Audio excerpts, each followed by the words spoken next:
What's up, guys? Tommy here. It's not going to be a short video. This is explaining how to do the clutch bell mod, so you stop breaking those little screws on your clutch bell. So stay tuned. Stop it and prevent it from happening. And if it does happen, it's also a cheaper way than going back to stock. All right. So the first thing you're gonna need is a clutch bell, which I have. I have an Intergy one right here. It's a little thicker, I think. I think it's more beefy, so it should work really well. Next thing you're going to need is your pinion gear, which is the stock 17 gear to 55 gear ratio.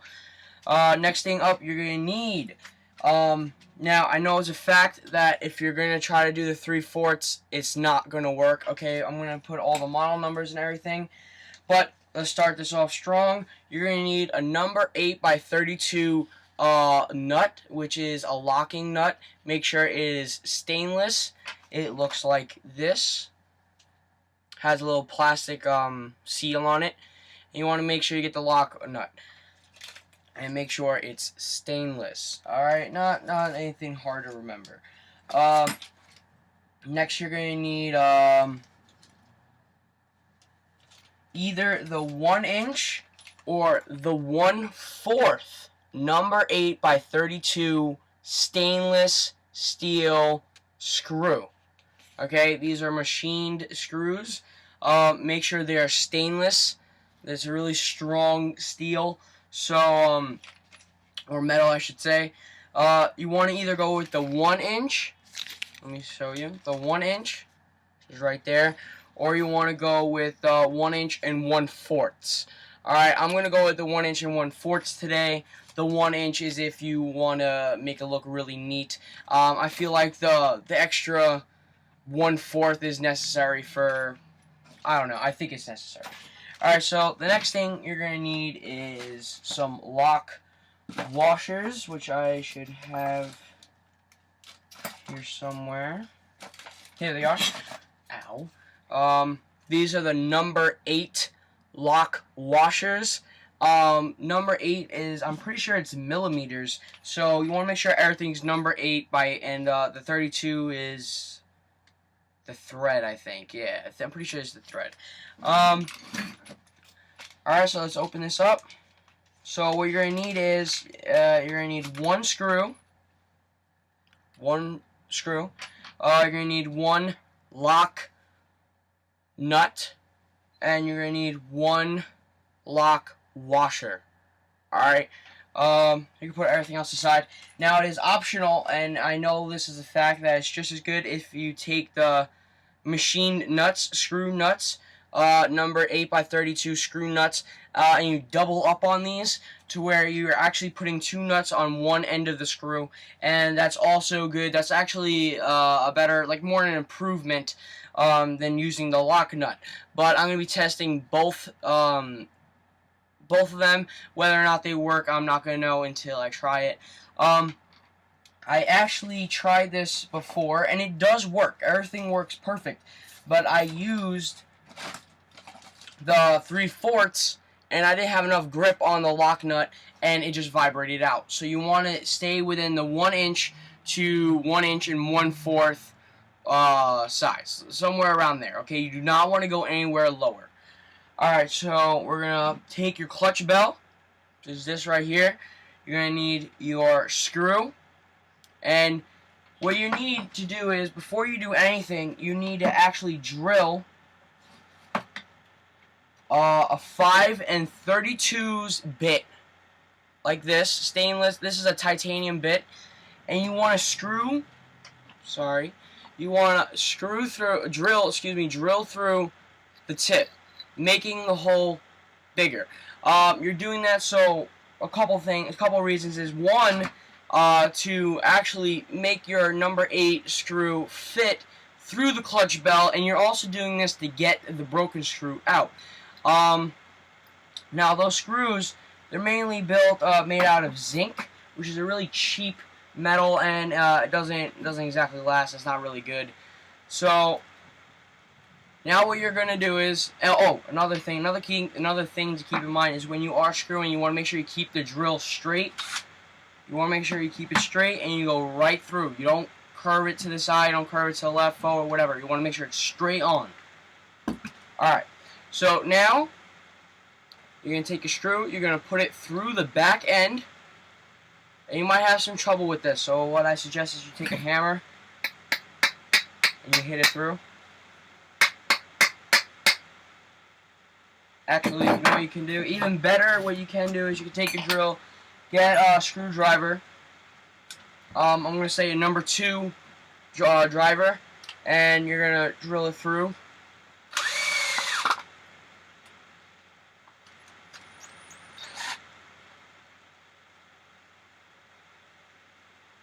Huh. I know that sucks.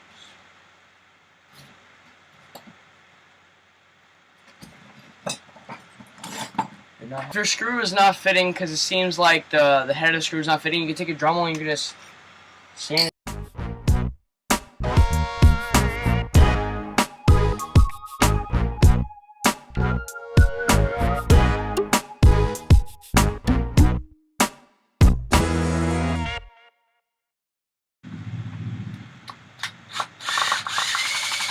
Okay, perfect.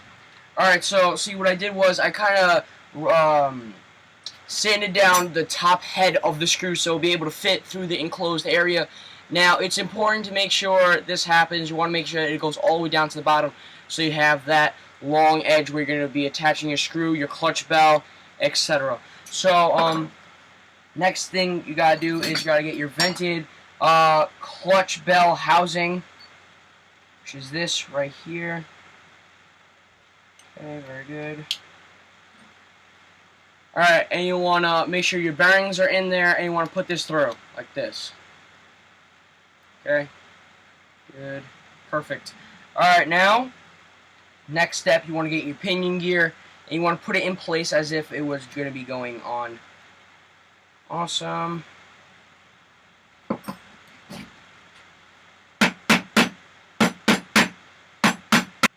you don't have a Dremel, what you can do, actually, you can just use this grinding stone.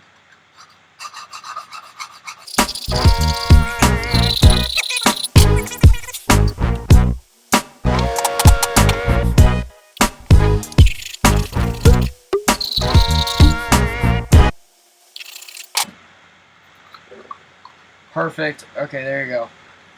So I basically just fixed it, is what I did. Yeah, like that, because sometimes this gets all weird and funky. So if your pinion gear is having a hard time going directly onto the little slat, take a grinding tool, just try to shave it down a little bit. It'll go on right like a glove, okay? So the next thing you want to do is you want to put the next thing, the thing that we've been trying to do. You're going to put your clutch bell housing on. I have a vented one. Next up, the top bearing. And now we're going to put our pinion gear on.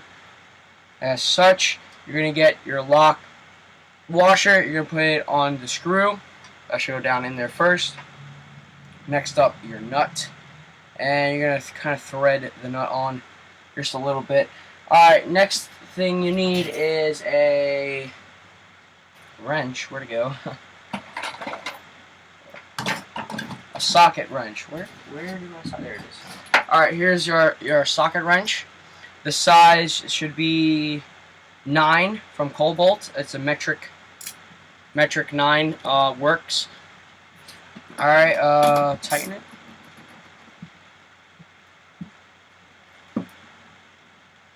Alright, dummy. What you need is a screwdriver to go down inside. Okay, that will not fit. This will. Okay. So you need to go down inside to stop it from moving, basically. So you're able to tighten down. There it is. Okay, hold on. And we got it going. So you're basically just tightening this. Why isn't it? Oh, I turned it. Okay.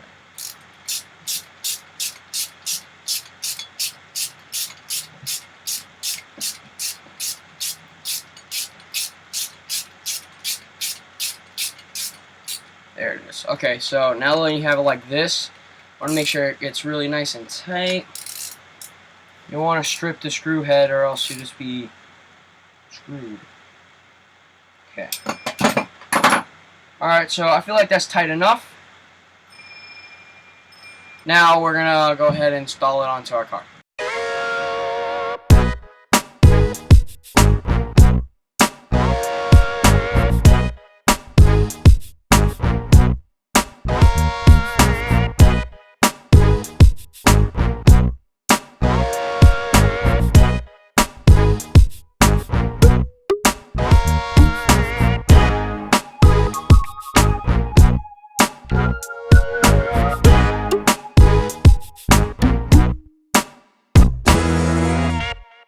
To fix that problem. And also, by the way, it is cheaper. All these parts that I bought from Home Depot only cost about $1.25, $1.25. You only need to get 3 things, so if you add that up, it's only about like $4. They're a little under than $4. It's actually only $3.75. So, and a bag of 10 of those little screws is, I think, about $5, and it'll last longer. So it's not really up to you. If you want to keep it stock, keep it stock. If you don't want to keep it stock, you gotta go ahead and do this. So I'll tune back in soon. Thank you for watching this video. Really appreciate it.